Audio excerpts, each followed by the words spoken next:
सभी लोग, हाँ, y का मान ज्ञात कीजिए जिसके लिए बिंदु P 2, -3 और Q कितना है 10 और y है के बीच की दूरी 10 मात्रक है। ध्यान देना सभी लोग, ये हमारा बिंदु P है, इसका मान दिया है 2, -3 और Q का मान क्या दिया है 10 और y, ठीक है। और मुझे दूरी कितनी दी गई है 10 मात्रक, मतलब यूनिट, 10 यूनिट दिया गया है। और हमें पूछा है y का मान क्या होगा, y का मान क्या होगा। तो क्वेश्चन में क्या दिया है, जिक्र किसका किया गया है, दूरी का, ठीक है। हमसे क्वेश्चन में दिया गया है दूरी। क्या करते थे हम पहले, P और Q का जो भी दो बिंदु दिया रहता था, ये P और Q भी क्या है, एक दो बिंदु है, ठीक है। इन दोनों बिंदु का क्या दिया गया है, दूरी। क्या दिया गया है, दूरी। हमसे y का मान पूछा है। तो थोड़ा ध्यान देना, क्वेश्चन में हम जब भी क्वेश्चन लगाते हैं तो देखो, इसमें दोनों बिंदु दिया गया है ना, x और y का मान दिया गया है। इसमें x का मान दिया, y का मान, यही y हमको निकालना है। इसके पहले क्वेश्चन में क्या होता था, हमें ये दोनों भी मान दिया रहता था, ये दोनों भी मान दिया रहता था, हमें क्या निकालना पड़ता था, सिर्फ दूरी निकालना पड़ता था। इस क्वेश्चन में क्या कर दिया गया है, दूरी दे दिया है, हमें क्या पूछा है, y का मान। तो आप दूरी का ही फॉर्मूला लगाएंगे, ठीक है। कैसे लगाएंगे, ध्यान देना। P बराबर 2 और -3 है और Q बराबर क्या है 10 और y।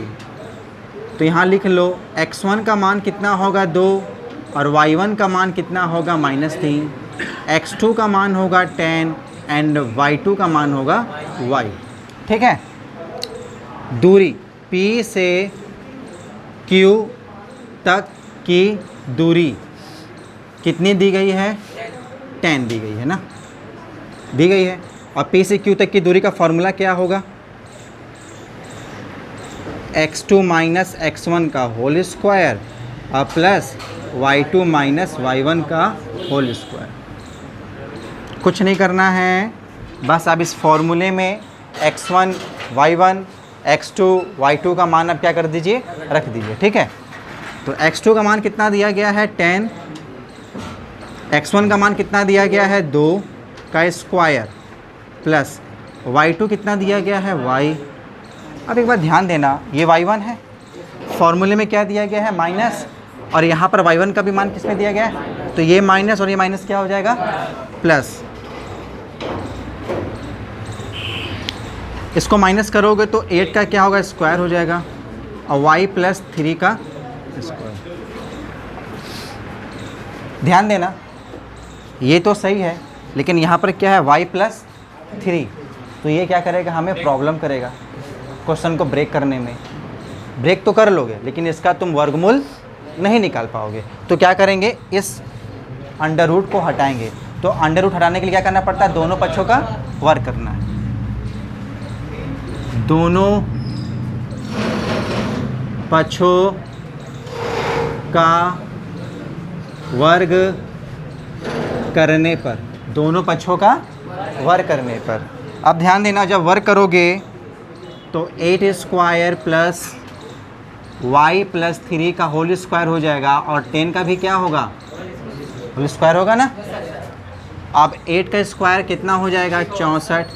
ध्यान देना, यहाँ पर एक फार्मूला अप्लाई होगा, हम इसे इंडिकेट कर दे रहे हैं फार्मूला को। यहाँ पर हम अप्लाई करेंगे a + b का होल स्क्वायर। फार्मूला होता है a² + 2ab और प्लस b स्क्वायर। a का मान क्या है y, तो y का स्क्वायर प्लस 2 इंटू a है, a का मान कितना है y इंटू b का मान कितना है 3। अच्छा, कुछ लोग को ये लगता होगा कि सर यहाँ पे 2 इंटू वाई इंटू 3 क्यों लिखते हैं। तो फॉर्मूले के पास आओ, 2ab क्या लिखा है, 2ab। ये जो हमारा एक्सप्रेशन है, देखो 1 2 3, 2ab, क्या इनके बीच कोई भी साइन है, नहीं है ना। तो हम क्या लिखते हैं इसको, 2 इंटू ए इंटू बी लिखते हैं। ये 2 हो गया, इंटू ए का मान कितना दिया गया है y, इंटू बी का मान कितना दिया गया है 3। यही चीज़ हम यहाँ पर नोट किए, ठीक है। और प्लस b का स्क्वायर कितना होगा, 3 का स्क्वायर इक्वल 100 का स्क्वायर क्या हो जाएगा, 100, चुप कराना, 64 हो गया, प्लस y स्क्वायर हो गया, 6y हो गया, अब प्लस 9 हो गया, ये 100 हो गया। सबसे पहला काम क्या करना है, आपको संख्या को जोड़ देना है।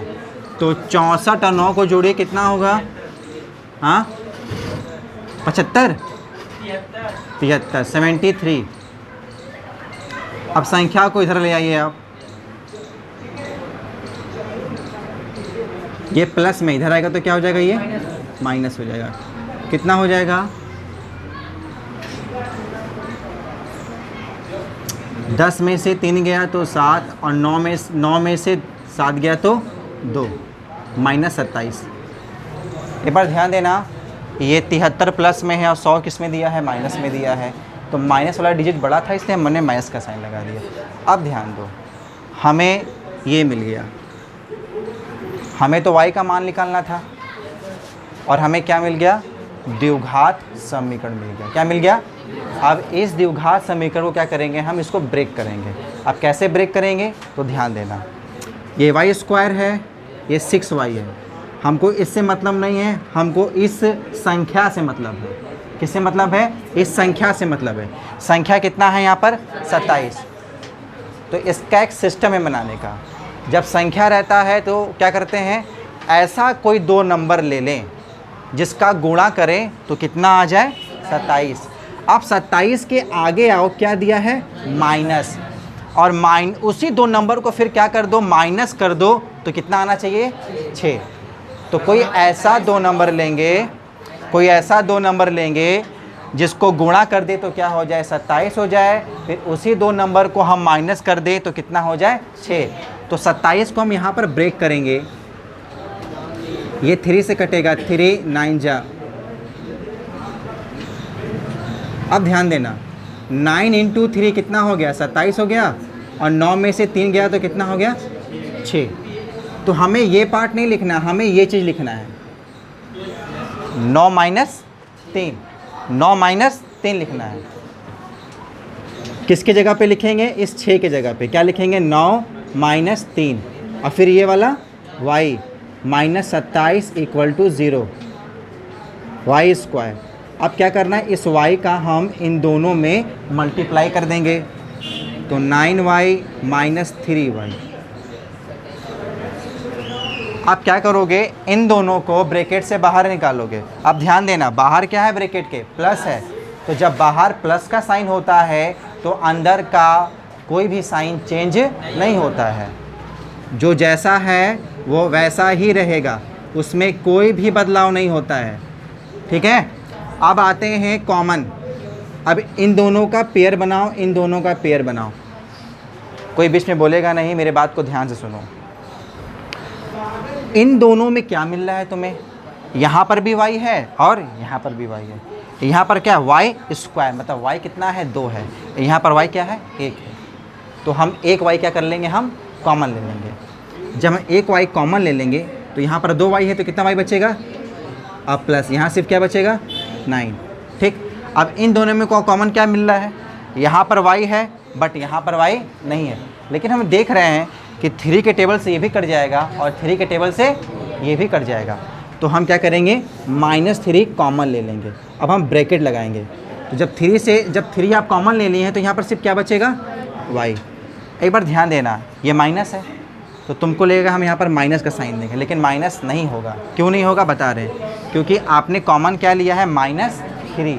तो जो माइनस है वो किस में हो जाएगा, प्लस में। तो 3 के पहाड़ा में 27 कितने बार में कटेगा। अगर आपको चेक करना है कि आप सवाल सही बना रहे हैं या आप जो कॉमन ले रहे हैं वो सही है कि नहीं, तो आपका ये जो दोनों पार्ट है ना, ये सेम होना चाहिए। अगर ये सेम है तो आप जो कॉमन ले रहे हैं वो क्या है, सही है। अगर ये बराबर नहीं है तो आप जो कॉमन ले रहे हैं वो क्वेश्चन क्या कर रहे हैं, आप गलत बना रहे हैं। अब ध्यान देना, इस y के प्लस भी y + 9 है, इस -3 के पास भी y + 9 है। y के प्लस भी y प्लस 9 है और इस -3 के पास भी y प्लस 9 है, दोनों के पास है ना, तो इसको भी क्या करेंगे हम कॉमन ले लेंगे। तो क्या होगा y प्लस 9, इसको मिटा दे रहे हैं हम, और फिर बचेगा y माइनस 3 इक्वल 0। अब यहाँ पर ले लीजिए, आंसर लिख दीजिए y प्लस 9 इक्वल टू 0। देखना इस 9 को हम इधर भेज देंगे, ये प्लस इधर आएगा, क्या हो जाएगा माइनस में। एक क्या है y माइनस 3 इक्वल 0, इसको इधर भेजेंगे तो किस में हो जाएगा प्लस में। तो y का मान क्या आया, एक बार 3 आया, एक बार -9 आया, तो y का कितना मान आएगा 2 मान आएगा। तुम y का मान 3 भी ले सकते हो, तुम y का मान -9 भी ले सकते हो, ठीक है, समझ में आया। और ऐसा क्यों हुआ, क्योंकि ये क्या था, द्विघात समीकरण था। मैंने जब चैप्टर पढ़ाया था तो मैंने बताया था कि द्विघात समीकरण के कुल कितने मूल होते हैं, 2। भाई अगर द्विघात समीकरण है तो उसमें अगर x के टर्म में होगा तो x का 2 मान होगा, y के टर्म में होगा वो समीकरण तो y का भी 2 मान होगा। क्यों, क्योंकि उसके 2 मूल होते हैं। ठीक है, क्लियर हो गया सबको, सभी लोग नोट कर लीजिए इसको।